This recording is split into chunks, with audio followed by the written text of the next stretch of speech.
सच क्या है? आइए डिकोड करते हैं खास मेहमानों के साथ। स्वागत कर रहा हूं मैं हमारे पैनल के सबसे यंग मेहमान, लेकिन उनका इंट्रोडक्शन सबसे पहले दे रहा हूं। मेजर रिटायर्ड दिग्विजय सिंह रावत हमारे साथ हैं, कीर्ति चक्र से सम्मानित 21 पैरा एसएफ के पूर्व officer who served our country with strength and honour. Welcome major Digvijay. Digvijay, मैं चर्चा की शुरुआत आपसे कर रहा हूं। मेजर दिग्विजय, बताइए, ये जो सोशल मीडिया पर ये थ्योरीज तैर रही हैं और बिल्कुल विमर्श चल रहा है कि exactly what happened there in Kirana Hills, आपका असेसमेंट? दीपक जी, धन्यवाद आपने जो बोला। दीपक जी, मैं एक बात बोलना चाहूंगा कि जो ये एक मूव था, ये एक बहुत ही बोल्ड मूव था और बहुत ही स्ट्रेटेजिक मूव था। अगर आप भारत पाकिस्तान के रिश्तों की बात करते हैं, अगर आप कन्वेंशनल आर्मी की बात करते हैं, तो पाकिस्तान भारत के सामने कहीं स्टैंड नहीं करता है। If you talk about air asset, अगर आप बात करते हैं आर्मी की, if you talk about AD, if you talk about early warning systems and everything, there is no standing of Pakistan in front of our country. But the only thing, जैसे आपने अपने sentence में बोला था परमाणु धमकी, जो वर्ड है परमाणु धमकी, this is the only thing जो पाकिस्तान हमेशा हर चीज को में इस चीज को आगे ले आता है। लाइक परमाणु धमकी, like we will they never talk about कि हमारी एयर या हमारा एयर एसेट और हमारे कोई भी platforms are something like superior to your platforms और एनीथिंग। उनके पास एक ही रीजन होता है कि परमाणु धमकी। तो जैसा कि आपने बोला, किराना हिल्स की जब हम बात कर रहे हैं, तो it is very close to Sargodha hills which is their base for F-16। And अगर आप बात करेंगे पहले भी, हम जब बात करेंगे 1965 की, जब ऑपरेशन ग्रैंड स्लैम हुआ था, जिसमें भारतीय एयरफोर्स ने सरगोदा पे ही अटैक किया था, तो आप नूर खान की जब बात करते हैं, जहाँ पे इनके न्यूक्लियर एसेट्स भी हैं, सिमिलरली आप किराना हिल्स की बात करते हैं जहाँ पे इनके बेसिकली अभी भी न्यूक्लियर एसेट्स हैं। So this was only a messaging. जो ये जैसे हमारे जो एमओडी में जो ब्रीफिंग हुई थी, जब लोग बोल रहे थे कि किल्स कितने हुए, तो उन्होंने बिल्कुल प्राउडली बोला था, it was not about kills, it was about the messaging. So it was a messaging कि आपकी जो ये परमाणु धमकी है, इसको हमने बिल्कुल नंगा करके रख दिया है। It is their air assets have been stripped naked, their SAM batteries, their air defence. Initially सबसे ज्यादा उस पर अटैक हुआ था जब हारपून्स, हमारे ड्रोन्स यूज हुए थे इस्लामाबाद में, कराची में, रावलपिंडी में। सो देवर टू बेसिकली उनके सारे जो अर्ली वार्निंग सिस्टम थी उनको खत्म कर दिया गया था। देन उनके जो बेसिकली न्यूक्लियर एसेट्स थे, उन पे केवल मैसेजिंग दी गई थी। I would use the word messaging. So it was only a messaging.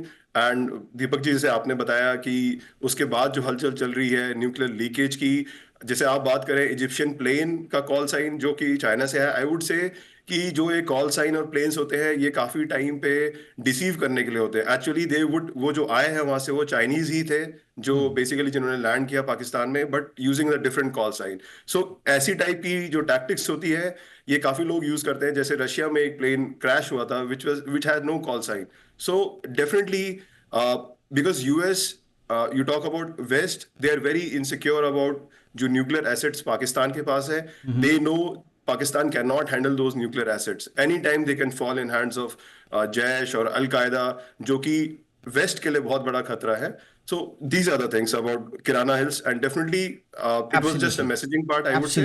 Absolutely. तो आप कह रहे हैं कि कुछ ना कुछ तो हुआ है। स्वाभाविक रूप से मुकम्मल तौर पर इसकी पुष्टि करना अभी किसी के लिए भी संभव नहीं है, बट कुछ तो हुआ है, ये अभी एक संशय की लाइन अभी बरकरार है।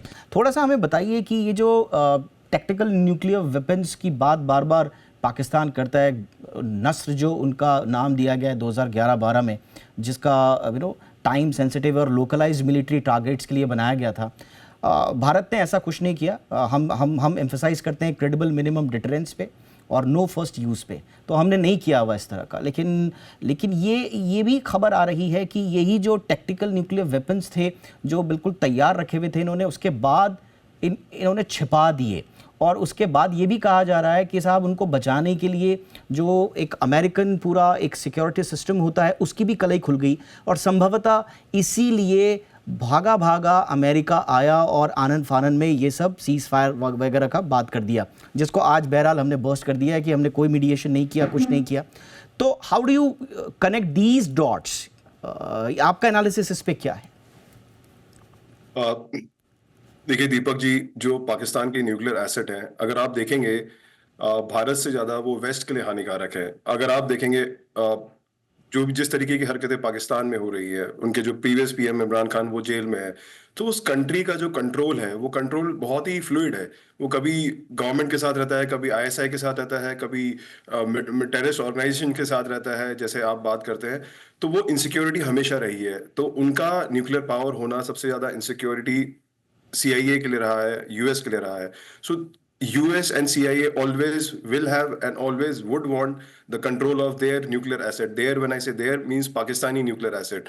So जब आप बात कर रहे हैं, जिस तरीके का जो हमने मैसेजिंग दी है, बेसिकली हमने उससे ये दिखाया है कि जो हमारा एक थ्रेशोल्ड था टेररिज्म के लिए, कि आप हमारी धरती पे आप पुलवामा कर दो, 26/11 कर दो, आप कुछ कर दो, और आप ये सोचें कि हम बस बॉर्डर में जाके आपकी एक पोस्ट पे फायर कर दें, तो एक जिसको जिसको पाकिस्तान ने मान लिया था कि इसी तरीके का रिएक्शन आएगा। बट हमने इस मैसेजिंग से अपना एक थ्रेशोल्ड जो लेवल था हमारा एक कंट्री का, या मैं बोलूँ एक स्ट्रैटेजिक जो बोलते हैं थ्रेशोल्ड, हमने दिखा दिया है वर्ल्ड को कि वो थ्रेशोल्ड अभी हमने वो बार हमने कम कर दी। We have lowered that bar and now there is no nothing holding us back.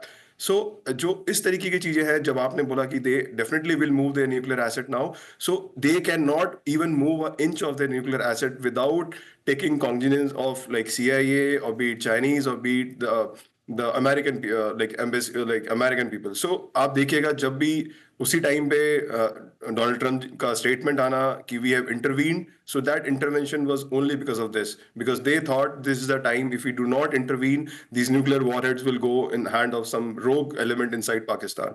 Ji Deepak absolutely, absolutely. जी।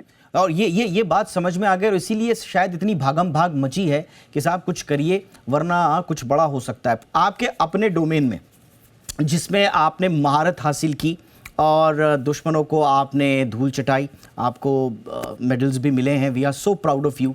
सारी के सारे ऑपरेशंस अब शिफ्ट हो गए हैं मेजर दिग्विजय कश्मीर में, शोपियां में आज हमने देखा इनकाउंटर्स हुए हैं, और अब देश पूछ रहा है कि वो जो आतंकवादी आए थे अब उनको कैसे चुन चुन कर मारा जाएगा, खोजा जाएगा। थोड़ा सा बताइए कि इंडियन आर्मी के पास, जाहिर सी बात है ऑपरेशनल डिटेल्स हम रिवील नहीं करेंगे, बट इन जनरल थोड़ा सा हमें एक सेंस दीजिए कि इस वक्त इंडियन आर्मी किस पोजीशन में है उन चूहों को बिलों से निकालने के लिए। मेजर दिग्विजय।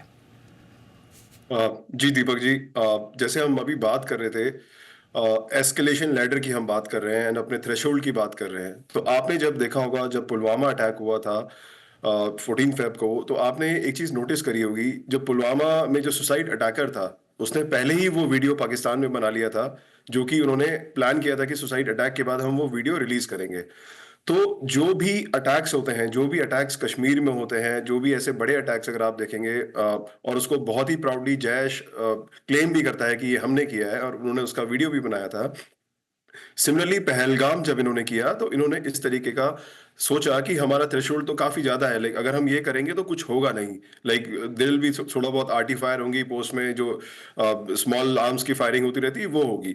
बट आप ये देखिए, जब भारत ने अभी इस पहलगाम इंसिडेंट, इस पर्टिकुलर इंसिडेंट के बाद जो अपना मैंने बताया, जैसे हम बात कर रहे हैं एस्केलेशन लैडर कि हम उसके ऊपर जाएंगे और थ्रेशोल्ड अपना कम कर देंगे ऐसी एक्टिविटीज के लिए, तो इट इज वेरी क्लियर कि जो भी मिलिटेंट्स हैं, जो भी टेररिस्ट, सॉरी मैं बोलूँ टेररिस्ट जितने भी कश्मीर में हैं, उनको अभी तक अपने जो भी उनके हैंडलर्स हैं पाकिस्तान में, चाहे वो आईएसआई है, चाहे वो जैश है, उनसे बहुत ही क्लियर मैसेजिंग आ गई होगी कि अगर तुमने कुछ भी किया तो इस टाइम पे कुछ बड़ा हो सकता है हमारी कंट्री के ऊपर, तो इस टाइम पे कुछ मत करो। जैसे अगर हम शोफिया के ऑपरेशन की बात करते हैं, तो वो उनके द्वारा किया गया अटैक नहीं था टेररिस्ट के द्वारा, वो हमारी जो वहां पे स्पेशल फोर्सेस की बटालियन है उन्होंने उनको घेर के मारा है। So it was not something which the terrorist have initiated.